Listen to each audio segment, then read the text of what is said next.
El día de ayer dedicamos nuestro comentario esencialmente a hablar de cómo la situación que atraviesa el país, la situación que atraviesa la mayoría de la población dominicana, permite a los gobiernos municipales y esencialmente mencionamos a los de las grandes ciudades, los grandes municipios, comenzando por el Gran Santo Domingo, siguiendo por Santiago, por San Francisco, La Vega, San Pedro, y allí donde las aglomeraciones de tránsito den lugar a los problemas típicos de las grandes ciudades. Son los famosos problemas de la civilización, son los problemas del progreso, los cuales son siempre preferibles a los problemas, hay que decirlo, de la mendicidad, de la pobreza, de la ausencia de generación de riqueza. En este caso queríamos continuar en ese sentido. Y ahora vamos a pasar a un tema que, por cierto, perfectamente el compañero Esteban Delgado puede, en base a su experiencia en el tema eléctrico, muy posiblemente darnos una mano. Este es un momento muy importante para también comenzar a pensar en lo que falta, lo que ya se ha hecho, lo que se está haciendo y habrá en algún momento que terminarlo, y lo que ha faltado ciertamente por hacer, sobre todo en los lustros, en las décadas anteriores, en materia de nuestra soberanía energética, nuestra capacidad de generación, nuestra capacidad de distribución y los niveles de consumo que tenemos. Voy a comenzar por el tema del consumo. Todo el mundo sabe que yo he defendido toda la vida la capacidad que tiene la gente de mejorar su calidad de vida. Cuando la gente mejora su calidad de vida, es natural que consuma más cosas. Y una de ellas es la energía. Cuando la electrificación comenzó a llegar a algunos lugares de nuestro país, con su llegada llegaron las necesidades de consumir bombillas, llegó la necesidad luego de tener una nevera, que, señores, hasta hace unas décadas atrás, en un pueblo cualquiera de nuestras regiones más alejadas a la capital, había muchas casas sin nevera y se bebía agua en tinaja y estaba el agua tapada y a veces se mandaba donde fulana a comprar hielo. Yo lo viví en los 90, no hay que irse ni siquiera a muchos años hacia atrás. Sin embargo, el mismo proceso de progreso, de abaratamiento de los costos, de adquirir esos bienes y el hecho de que los hijos de esas casas donde habían esas condiciones prosperaron, mejoraron y progresaron. Se da ese progreso generacional que penosamente hay gente joven que progresó que se niega a reconocerlo, cosa que me da una cuerda que ustedes no se imaginan. Y esos hijos ayudaron muchas veces a esos padres a hoy tener una neverita. Pero adjunto a la llegada de la nevera, del televisor, del aparato de radio, incluso hasta una computadora, llegó la necesidad entonces de consumir más energía. Llegó la electrificación, llegó el poste de luz, llegó el contador y ciertamente la necesidad de producir más energía está presente en todos los países que tienen también esa expansión, no solo ya de su población, sino de su población con capacidad de adquirir esos bienes. Este es un momento importante porque yo siempre he creído que nosotros en el tema energético hemos estado en una eterna transición. El problema es que nunca la hemos completado del todo. ¿Por qué?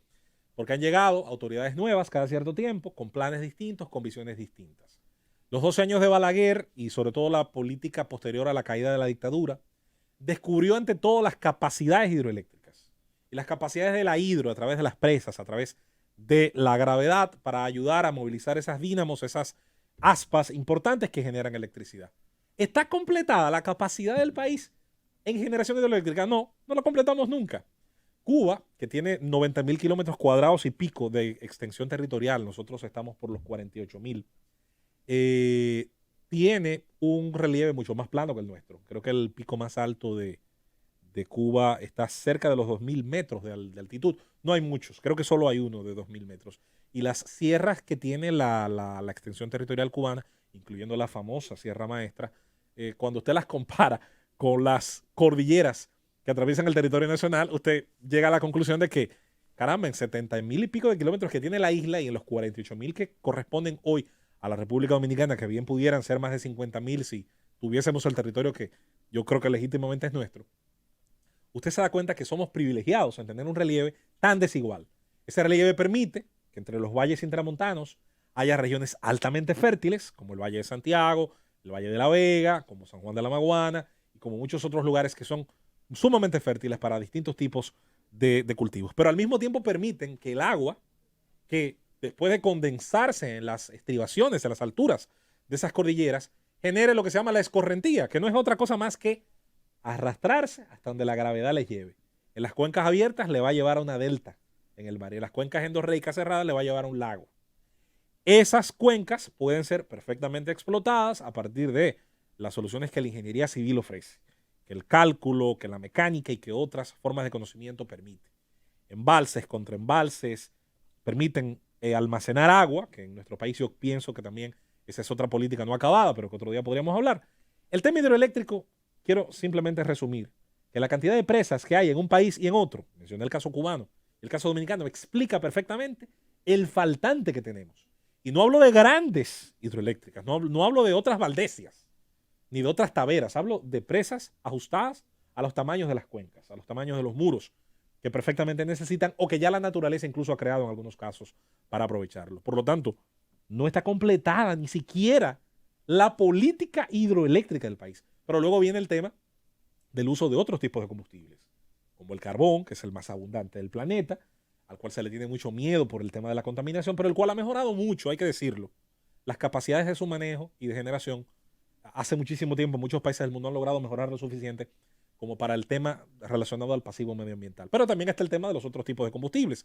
Yo soy amigo, soy aliado de la idea de que hasta que mi país no pueda construir una planta nuclear, que algún día ojalá haya una, nosotros tenemos que gradualmente ir derivando hacia el gas natural. Por muchas razones que yo creo que están harto explicadas por expertos en el tema. Yo que soy un neófito, que apenas me empapo un poquito el tema, creo que otros países ya iniciaron esa transición.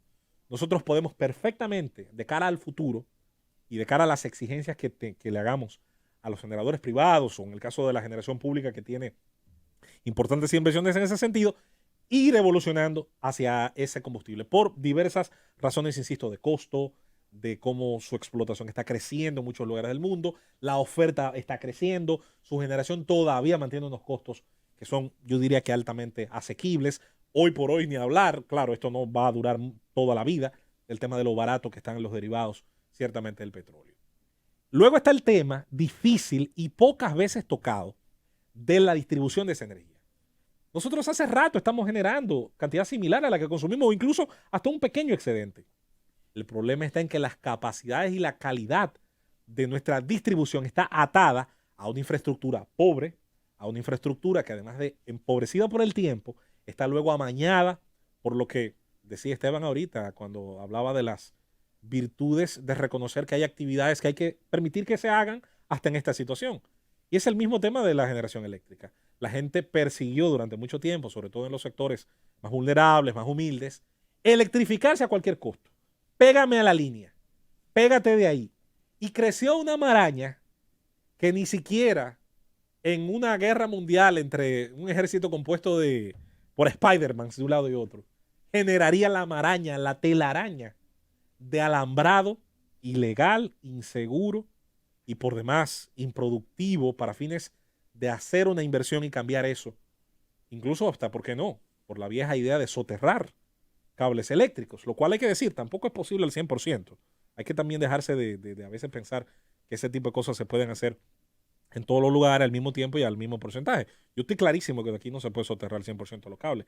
Es más, creo que ni siquiera un alto porcentaje. Ahora, sí podría mejorarse muchísimo, sobre todo en materia de seguridad. Un país donde los incendios que se generan, un alto porcentaje, no tengo el número, se generan, entre otras cosas, por las calidades de la electrificación, tanto la doméstica como la que está en nuestras calles y avenidas. El hecho de que en estos momentos se esté generando un alto potencial, y eso es importante, le está diciendo a ustedes cuánto se pierde. Cierro diciendo que si generáramos 100 megavatios, por ejemplo, ¿sabe cuánto se pierde? Un 30% o un poco más. Está perdiéndose, tanto por las calidades del alambrado como por los temas típicos que tiene el cobre, como en este caso el metal que se utiliza para hacer la transmisión. Vamos a seguir en estos días tocando estos temas. Ayer fue el tema municipal, hoy el tema eléctrico. Esta oportunidad le puede brindar a las autoridades, a todas, oposición, gobierno, oficialismo, el chance de hacer verdaderas propuestas en esos tipos de políticas que afectan a tantos ciudadanos.